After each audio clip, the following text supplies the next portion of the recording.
All right, guys, as you can see, we're back on our camper van project. I got another one for y'all.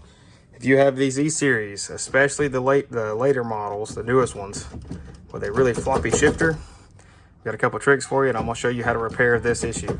E-Series vans are pretty much all the same. They did change the slider that this all connects to on, I think, in 09.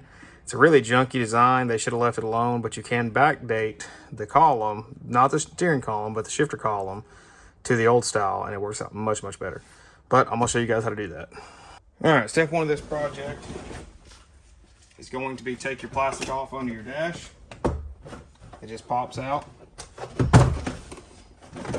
On the newer model vans, your data link connector's right there, so it's not going to come down any further than unless you take the two 7mm out of it. So now you need a 13 and a long extension. You don't have to have a swivel, but it makes it a little easier. There's 4 bolts for the steering column, 2 up here, and then you've got 2 that are tucked in back in here. So, come from underneath.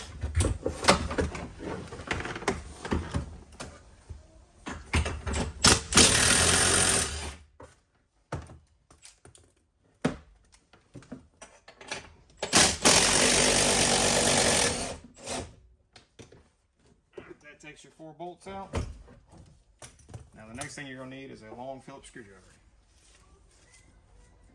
Alright, this may be a little easier to do while the steering column's still in there, but it doesn't matter either way. Take your Phillips screwdriver and come from underneath.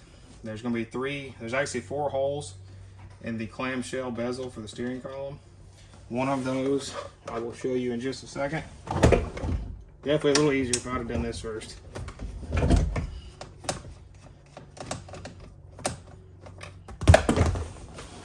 Make sure you drop your screwdriver. It's always good. I believe these are a number 1 Phillips. So take them all the way out.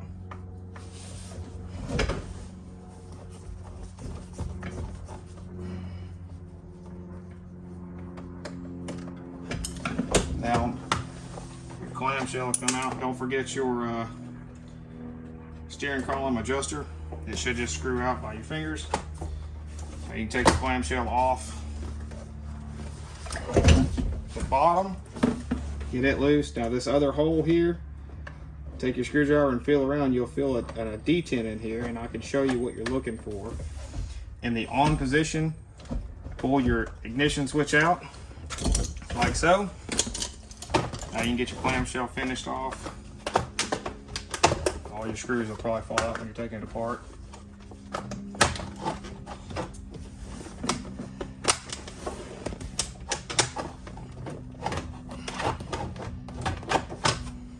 Apparently I didn't get that one all the way out.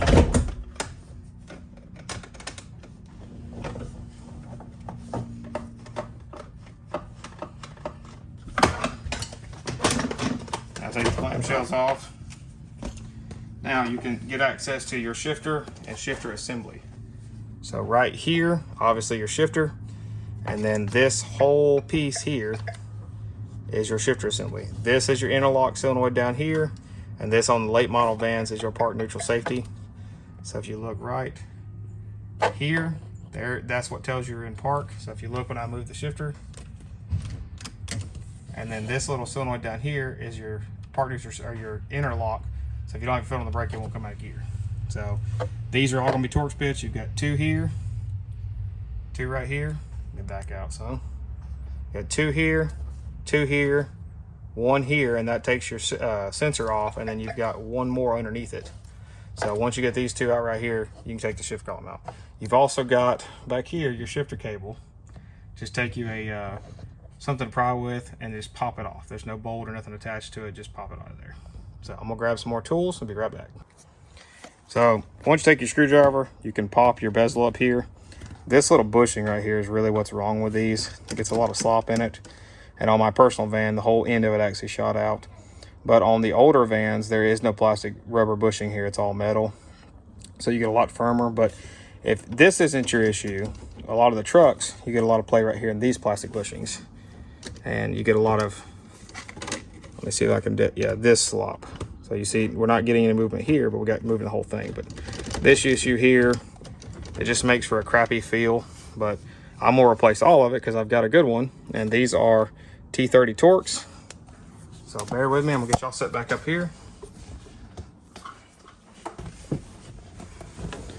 And I will get all of those removed so y'all can see exactly what I'm talking about. Get our boot out of the way here. Take your pry bar and sneak it up underneath the dash and get your shifter cable loose. Again, it just pops off. There's nothing holding on other than a little plastic clip. Take your T30 Torx.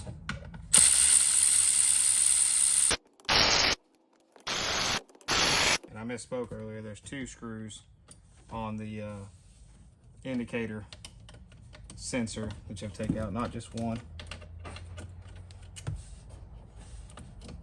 So you could sneak it out from under the interlock. You don't have to take the interlock loose. And take your other 2 off for the strap.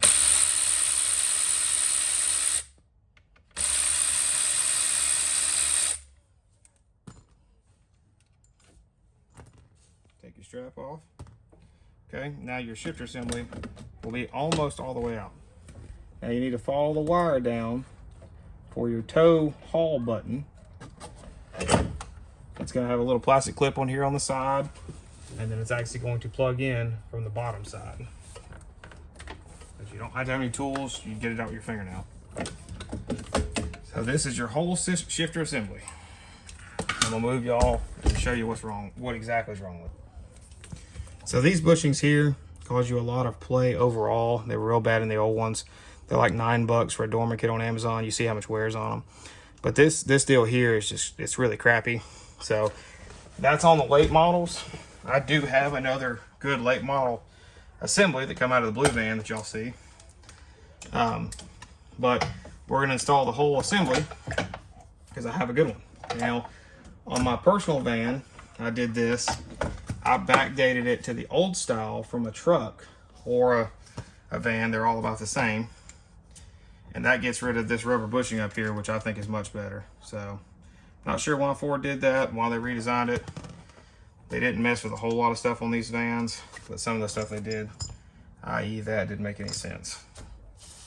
So all you gotta do is get your straps reinstalled. Doesn't matter which way they go. Again, just a T30 Torx, tighten them down.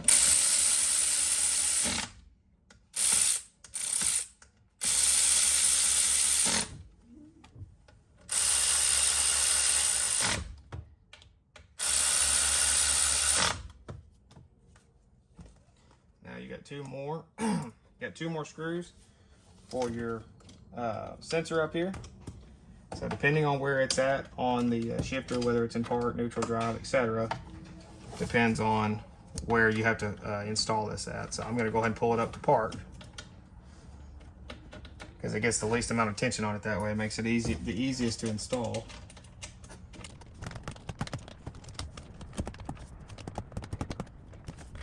If you need a little more room, just take your shifter handle and pull out on it like you're going to put it in gear.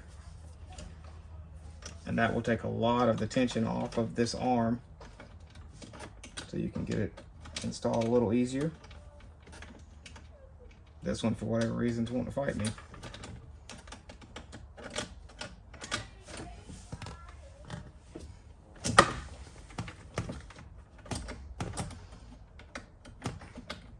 There we go. So it does have a little peg or stud that sticks out of the interlock assembly. You need to get it lined up in that peg, and then the one screw on the left hand side goes through both the interlock and the sensor.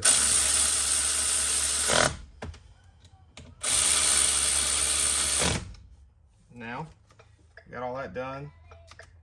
The next thing we need to do is pull it back up in the gear that we were currently in when we started this project, which should have been park, and get our shifter cable reattached.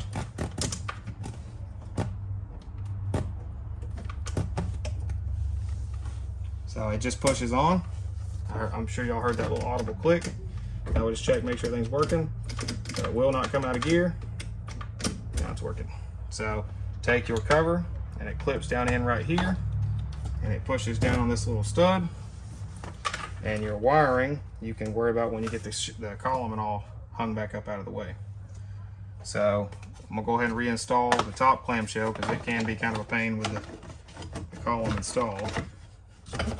Obviously, as we've seen earlier, the screws are easier than the column installed, but we'll get this portion put on. Make sure it sets down all the way. There we go. Now we're going to take our steering column. We're going to get it put back up here. I'm just going to hang it loosely from the two front studs, hand starting the nuts.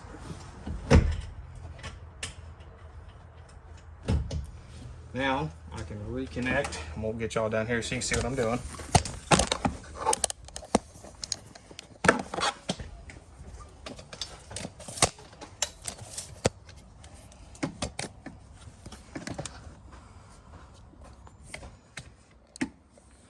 So this little wire, get y'all where you can see me. This little wire here is for your tow haul button. It reconnects right here. Not a lot of force put on it by any means.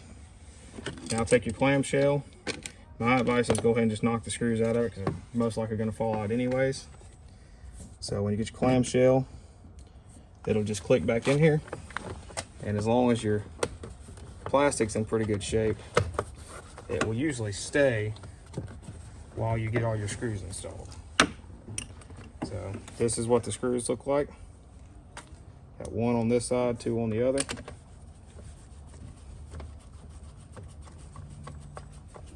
And as it tightens down, the plastic actually sets around the aluminum of the column and holds it all good and straight and formed correctly.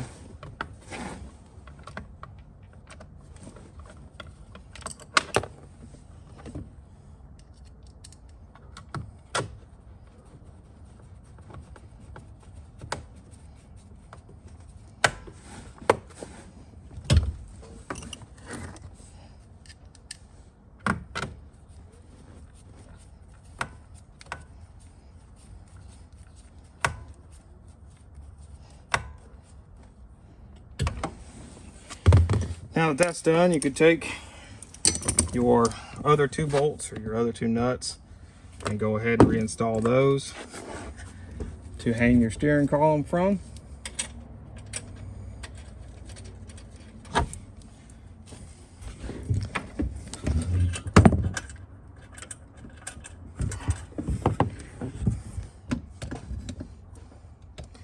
Then I will take our 13 swivel.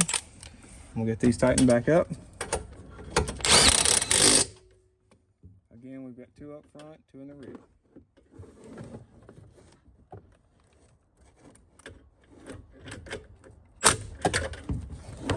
I might have to move the camera to do this, so y'all bear with me.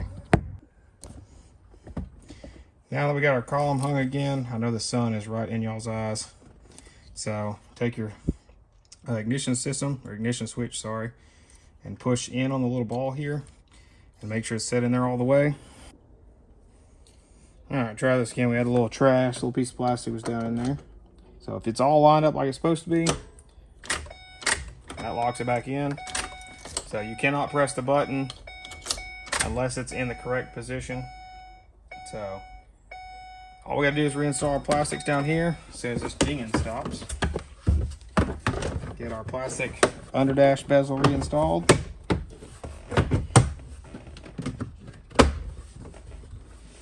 Check it at the bottom.